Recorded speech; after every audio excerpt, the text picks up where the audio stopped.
2008, 9, 10, 11, 12, 13, 14, 15, 16, 17, 18, 19, 20, 21, 22. 2022 is my 15th year here in Taiwan.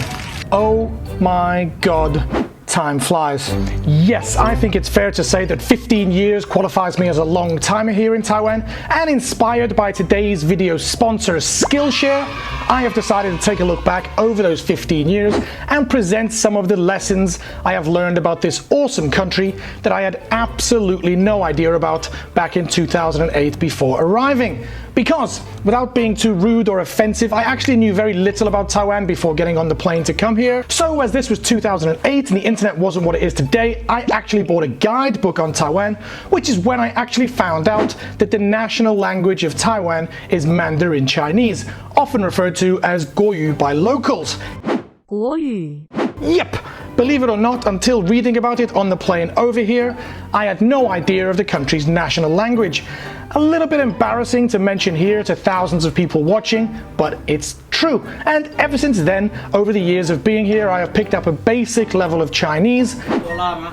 够辣，非常好吃，非常好吃啊！真的是谢谢啊，我最喜欢的蚵仔煎，对。But certainly not good enough to present videos in Chinese, so that's something I definitely need to work on in future.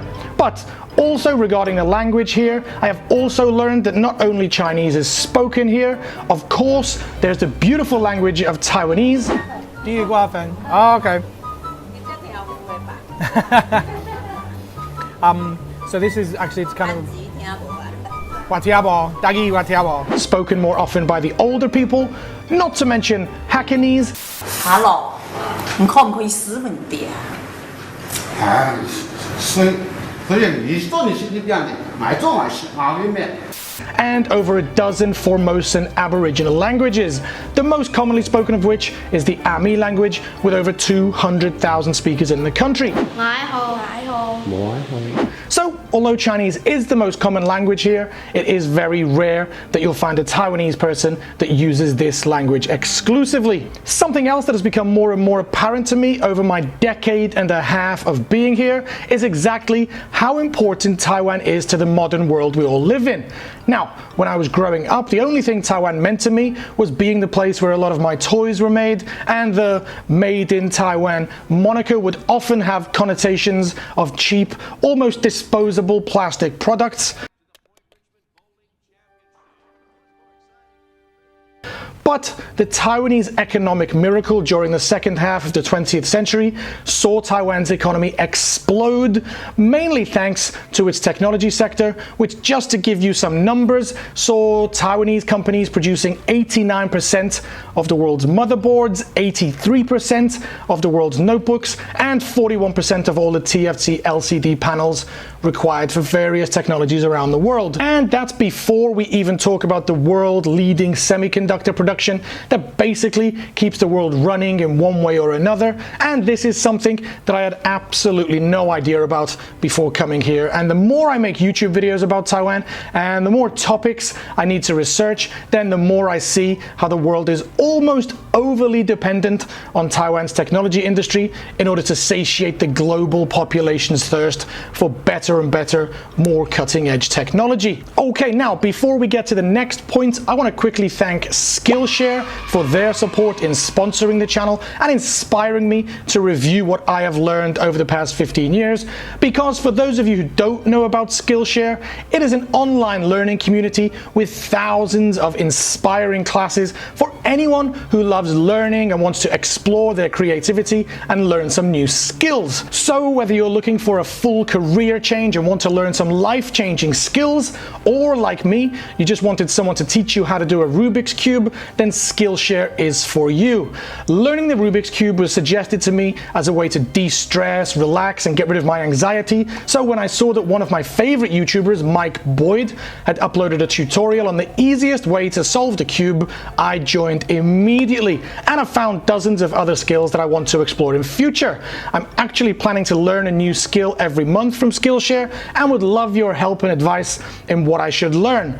Therefore, Skillshare are offering the first 1,000 people to join the community using my link in the description down below, a free 1-month membership. So go check it out, take a look through some of the skills and suggest some to me that you'd like to see me try in my future episodes, and also join some classes for yourself too to make 2022 a year of new learning, growth and connection through creativity. I know many of you are also interested in improving your English through my channel, and Skillshare has hundreds of different English classes at all different levels, so go get your free month now. Give your English a boost for the new year of the tiger. Thanks again to Skillshare, really can't thank them enough and recommend their services highly enough to people looking to improve themselves. Okay, so back to my Taiwanese learning experiences, and point number 3 is going to require me to be a little bit sensitive when talking about it, but basically I have learned so much about the politics of this country that I had absolutely no idea about when first arriving.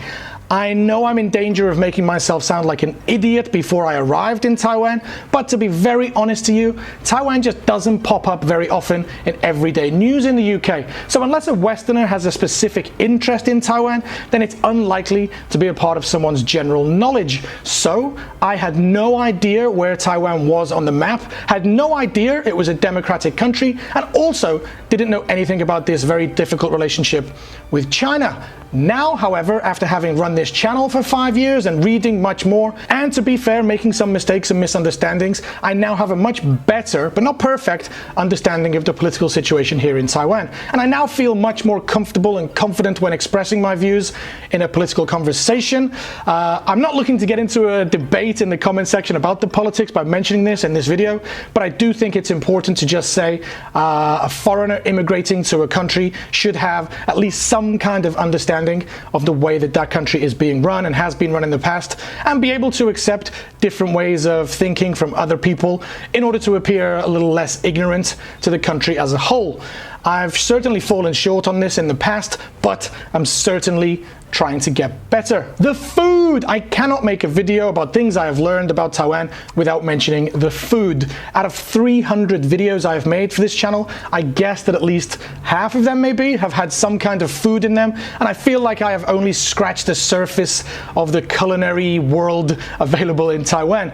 Yes, they have the staple traditional foods, beef noodles, stinky tofu, loro fan, that you can find on every street corner, but Taiwanese people love eating out so much and so often that there are always new styles and new variations of traditional foods popping up in night markets and new restaurants that there is never any chance of becoming bored with Taiwanese food. And talking of learning new skills, as I mentioned earlier, there are hundreds of food classes on Skillshare that I'm interested in taking part in. So if you'd like to see me cooking some traditional Taiwanese foods in future, then let me know down below. And also, if you are a fan of food videos, I do have a playlist with all my food videos in the top right corner, so feel free to go check it out. My final point is a little bit deeper and quite subjective, but what I've really learned a lot is about the Taiwanese mentality, or at least my view of the way people think here. For the whole time I've been here, I've had people ask me, why did you choose Taiwan? And it's a fair question, because there are so many other options to come to Asia and teach English, as I did back in 2008,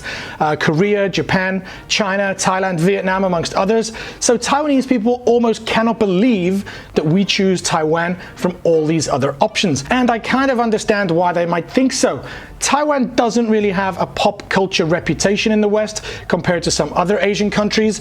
Korea has its fashion and K-pop. Japan has its bright lights, nightlife, anime and Mario. Thailand and Vietnam are famous for their party culture, but Taiwan doesn't really have any marketable pop culture to put it on the world stage. And here is my theory why. Taiwanese people just don't care about that. As I mentioned earlier, Taiwan has become very rich from technology and exports, and the country is generally happy with its place in the world. If Taiwanese people have enough money, a happy family, in a safe house, then they don't care too much if they can compete with Japan or Korea in terms of pop culture and becoming more famous in the world. Of course, national identity is very important to Taiwanese, and they love to shout and cheer and celebrate when a Taiwanese sports person does well in the Olympics, for example. But the most important thing I've learned about Taiwanese people is that their most important thing is family, almost more so than national identity. And I feel that this mentality is what keeps the country's foundation so strong. just a theory that I came up with when thinking about what I've learned here, but I would love to get your opinion on whether you agree with me or think I'm talking a load of nonsense. Whatever you feel on this point or the other 4 points, then please let me know down below. And of course, make sure you are one of the 1,000 people who can benefit from the free month on Skillshare, and let me know which course you take and give me some ideas of what you'd like to see me learn. But I think that's it. Time to say goodbye. Thank you so much for watching to the very end of the video. If you've enjoyed the video, don't forget to hit like and subscribe. It really helps the channel out and helps me boost the channel bigger and bigger. But yeah, that's it. Thanks for watching. As for now and as always, I'll see you next time in my life in Taiwan.